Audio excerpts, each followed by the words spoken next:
ہے اسلام کو نہ ماننا، اس کو کہتے ہیں اسلام کا انکار. کیا؟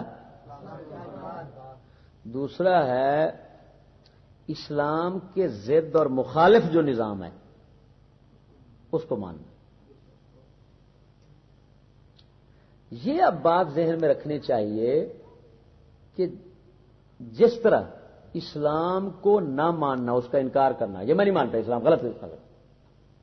جس طرح نہ ماننا اسلام کو، جس کو اسلام کا انکار کہتے ہیں یا اسلام کی نقیض کہتے ہیں،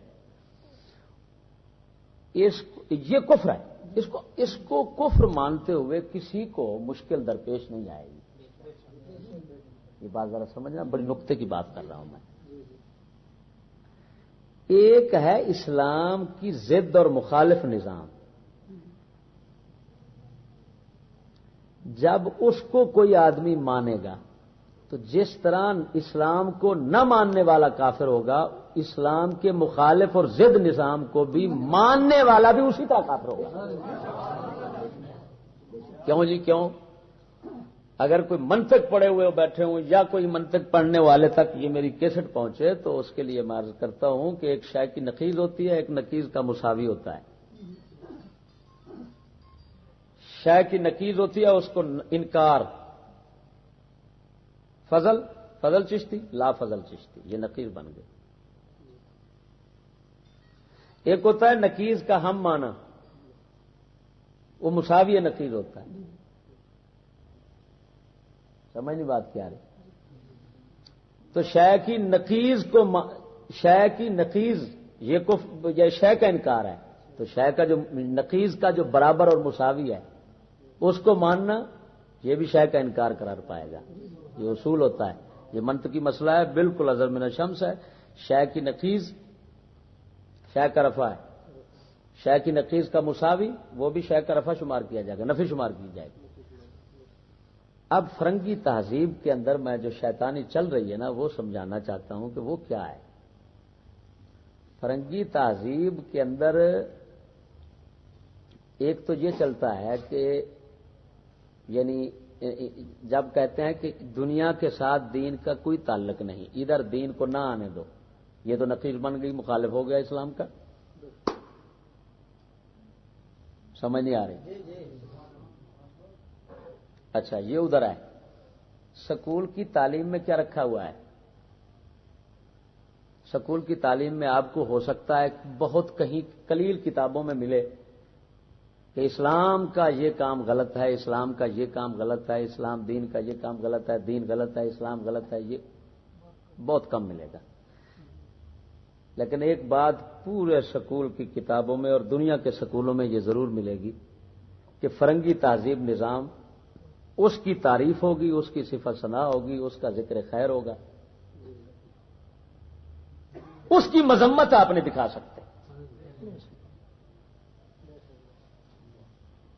سمجھ نہیں آ رہی؟ ہم جتنا اس مسئلے میں گہرے ہوئے ہیں نا، اتنا حقائق ہمارے سامنے کھلے ہیں. ہم سے لوگ پوچھتے ہیں حوالہ دکھاؤ، کہاں کفر لکھا ہوا ہے سکول میں. میں بتانا چاہتا ہوں کہ تم تو یہ کہتے ہو نا کہ کفر کہاں لکھا ہوا ہے. میں آپ سے یہ کہنا چاہتا ہوں کہ اگر میرے پاس کتابیں لائیں، میں یہ پوچھوں گا کہ اسلام کہاں لکھا ہوا ہے. بس اتنا بتا دو.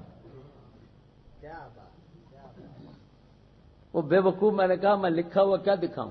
جو ہے ہی سارا تو لکھا ہوا کیا دکھاؤں؟ تو آنکھ کھول سمجھنے والا بن. اس میں یہی چیز رکھی ہے انہوں نے. ان کو پتا تھا کہ اگر ہم یہ کہتے ہیں کہ اسلام کو نہ مانو تو چھتر کھائیں گے. کیا بھائی نہیں کھائیں گے؟ اگر لکھا ہو قرآن غلط ہے تو یہ تو مسلمان قتل کر دیں گے ان کو. کیا ایسا نہ کرو. یہ نہ کہو کہ اسلام قرآن غلط ہے، یہ کہو ہم صحیح ہیں. سمجھ نہیں آ رہی؟ سکول میں لکھو ہم صحیح ہیں. اب جن کو قرآن غلط کہتا ہے، جب ان کو صحیح مانو گے تو قرآن تو خود بخود غلط ہو گیا. بات اتنا ہے، اتنا ہے. شر اس کنجر نے یہ کیا ہوا ہے. اس تک پہنچنے کے لیے ایمان چاہیے. مثلا میں مثال دیتا ہوں، توجہ ذرا. ایک ہے پردہ اسلام کا یا چور کا ہاتھ کاٹنا، ٹھیک ہے نا؟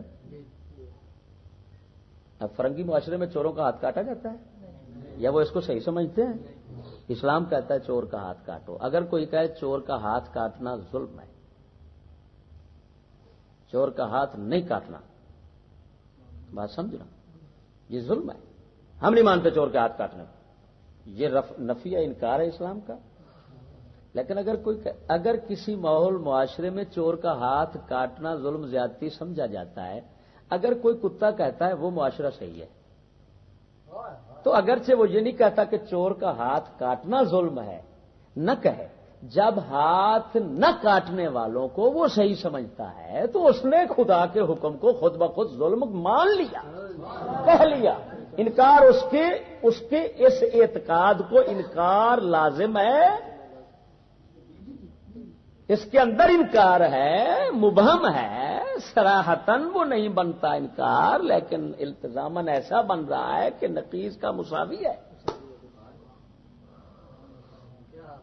بدھو ملا بیٹھے ہوئے ہیں، تمیز ان کو ہے نہیں، منطق پڑھتے ہیں، منطق کی سمجھ نہیں آتی، اور اگر آتی ہے تو پیٹ آگے آ جاتا ہے، پیٹ بہت کچھ نہیں سمجھنے دیتا.